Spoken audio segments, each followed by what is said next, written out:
Pada kesempatan kali ini, kita akan mempelajari teori basis data 2 mengenai bab 9, basis data client server. Tujuan pembelajaran: yang pertama, kita akan mempelajari bagaimana memahami konsep basis data client server, memahami arsitektur client server, serta memahami pengaksesan query pada basis data client server dan bagaimana perangkat lunak client server. Pendahuluan: aplikasi basis data terdistribusi dikembangkan dalam bentuk arsitektur client server.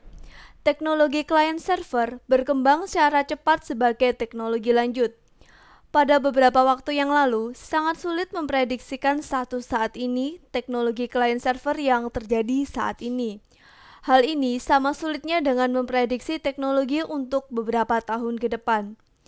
Beberapa faktor yang berpengaruh pada fungsi klien atau server atau keduanya melibatkan perangkat keras dan perangkat lunak, protokol network, teknologi LAN atau WAN, dan komunikasi. Penurunan biaya dari beberapa faktor tersebut menyebabkan semakin besar kemungkinan mempunyai sistem yang kuat. Arsitektur client server. Saat ini, arsitektur client server yang banyak digunakan dalam industri disebut two-tier architecture. Pada arsitektur ini, server mengirim data dan klien mengakses data. Server memainkan peranan yang dominan pada arsitektur ini. Keuntungan sistem ini adalah kesederhanaan dan kompatibilitas dengan sistem yang legal. Arsitektur client server yang dikembangkan kemudian adalah three-tier architecture. Pada model ini, layer direpresentasikan sebagai host, server, dan klien. Server memainkan peranan sebagai penengah dengan mengirim aturan bisnis atau prosedur atau constraint yang digunakan untuk mengakses data dari host. Klien berisi antarmuka GUI dan beberapa aplikasi tambahan mengenai aturan bisnis. Kemudian server bertindak sebagai conduit of passing, memproses data dari host ke klien, di mana kemudian diproses atau difilter dan direpresentasikan ke pemakai dalam format GUI. Antarmuka pemakai, aturan, dan pengaksesan data bertindak sebagai three tiers. Klien biasanya dihubungkan ke server melalui LAN dan server dihubungkan ke host melalui WAN. Klien melakukan remote yang dihubungkan ke server melalui WAN juga. Sistem ini sangat cocok untuk perusahaan besar di mana basis data terpusat dapat disimpan dalam host dan biaya pembangunan LAN dan WAN dapat diatur dan dioptimasi menggunakan teknologi yang baru untuk setiap bagian yang berbeda dalam organisasi. Pengaksesan query pada basis data client server. Bagaimana membagi fungsi DBMS antara klien dan server tidak ada ketentuan, sehingga banyak pendekatan yang berbeda ditawarkan. Satu kemungkinan adalah memasukkan fungsi dari DBMS terpusat pada level server. Sejumlah DBMS relasional menggunakan pendekatan ini, di mana SQL Server disediakan untuk klien. Setiap klien harus menggunakan query SQL yang tepat dan menyediakan antarmuka pemakai dan fungsi antarmuka untuk bahasa pemrograman. Karena SQL adalah bahasa standar relasional, berbagai SQL Server meskipun disediakan oleh vendor yang berbeda dapat menerima perintah SQL.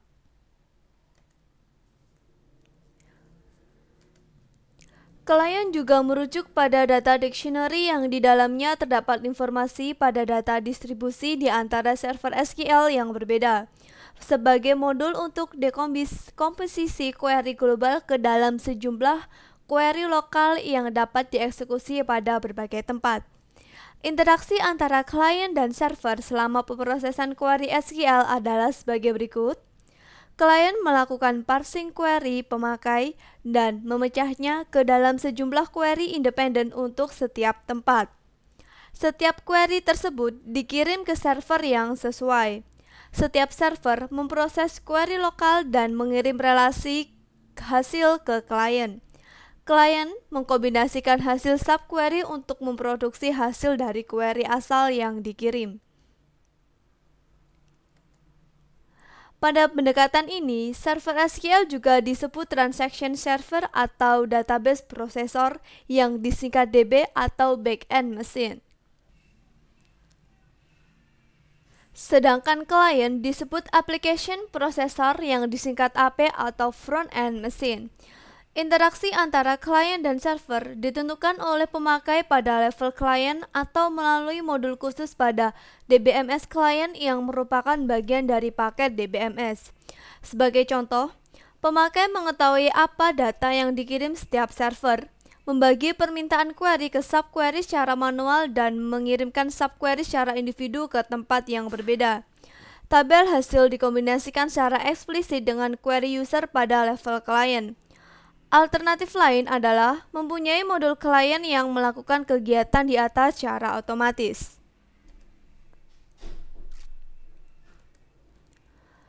Dalam DBMS yang banyak digunakan, model perangkat lunak dibagi ke dalam 3 level, yaitu perangkat lunak server bertanggung jawab pada manajemen data lokal, kebanyakan sama dengan perangkat lunak DBMS.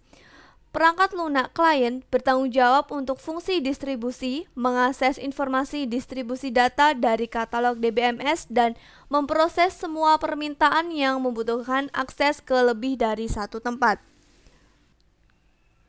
Perangkat lunak komunikasi atau biasanya dihubungkan dengan sistem operasi terdistribusi menyediakan primitif komunikasi yang digunakan oleh klien untuk mengirim perintah dan data ke tempat yang berbeda sesuai kebutuhan. Hal ini bukan bagian yang terpenting dalam DBMS, tetapi menyediakan primitif komunikasi dan pelayanan yang esensial. Klien bertanggung jawab untuk membangkitkan eksekusi terdistribusi untuk beberapa tempat server suatu query atau transaksi dan untuk melakukan supervisi eksekusi terdistribusi dengan mengirim perintah ke server. Perintah ini termasuk query lokal dan transaksi yang dieksekusi selain perintah untuk mengirim data ke klien atau server lain. Fungsi lain dikontrol oleh klien atau koordinator adalah menjamin konsistensi dari kopi replika dari item data dengan teknik concurrency control terdistribusi global. Klien harus menjamin transaksi global atomik dengan membentuk global recovery jika tempat yang dimaksud itu gagal.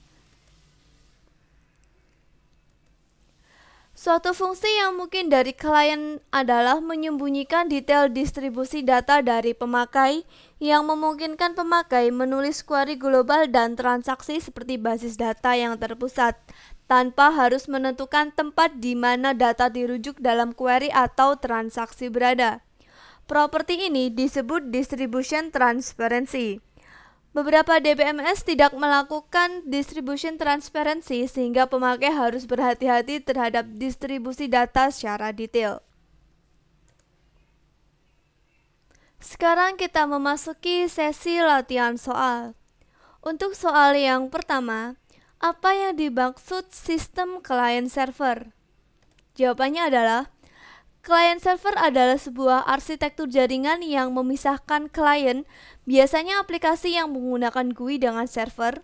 Masing-masing klien dapat meminta data atau informasi dari server. Selanjutnya, apa perbedaan konsep arsitektur client server yang ada sekarang dengan arsitektur sistem terdistribusi?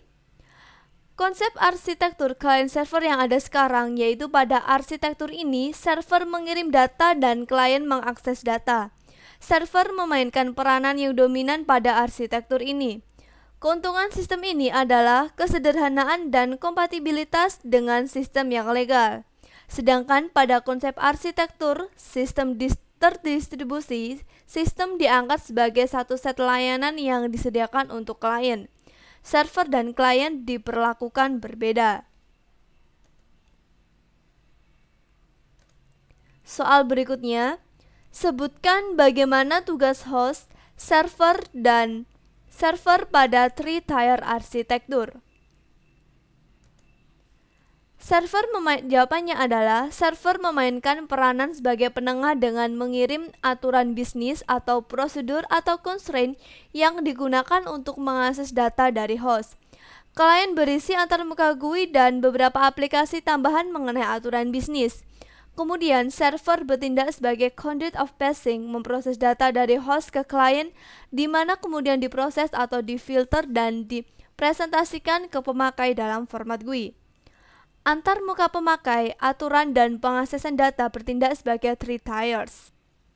Klien biasanya dihubungkan ke server melalui LAN dan server dihubungkan ke host melalui WAN. Klien juga melakukan remote yang dihubungkan ke server melalui WAN juga. Berikutnya, untuk soal yang nomor 4, jelaskan bagaimana pengaksesan query dari klien ke server dan hasil query dari server ke klien. Jawabannya adalah, pengaksesan query dilakukan dengan cara klien melakukan permintaan query dengan mengirimkan subquery ke beberapa tempat server, dan setelah server mengirimkan hasilnya ke klien, klien mengkombinasikan hasil subquery ke query asal. Berikutnya, soal yang nomor 5, perangkat lunak apa saja yang diberlakukan pada sistem client server, yaitu jawabannya adalah terdapat 3 perangkat lunak, yaitu yang pertama, perangkat lunak server bertanggung jawab pada manajemen data lokal, kebanyakan sama dengan perangkat lunak DBMS. Perangkat lunak klien bertanggung jawab untuk fungsi distribusi, mengakses informasi distribusi dari data dari katalog DBMS dan memproses semua permintaan yang membutuhkan akses ke lebih dari satu tempat. Hal ini juga ditangani semua antarmuka user. Dan perangkat lunak komunikasi biasa dihubungkan dengan sistem operasi terdistribusi, menyediakan primitif komunikasi yang digunakan oleh klien untuk mengirim perintah dan data ke tempat yang berbeda sesuai kebutuhan. Hal ini bukan bagian dari yang terpenting dalam DDBMS, tetapi menyediakan primitif komunikasi dalam pelayanan yang esensial. Sekian untuk pertemuan kali ini.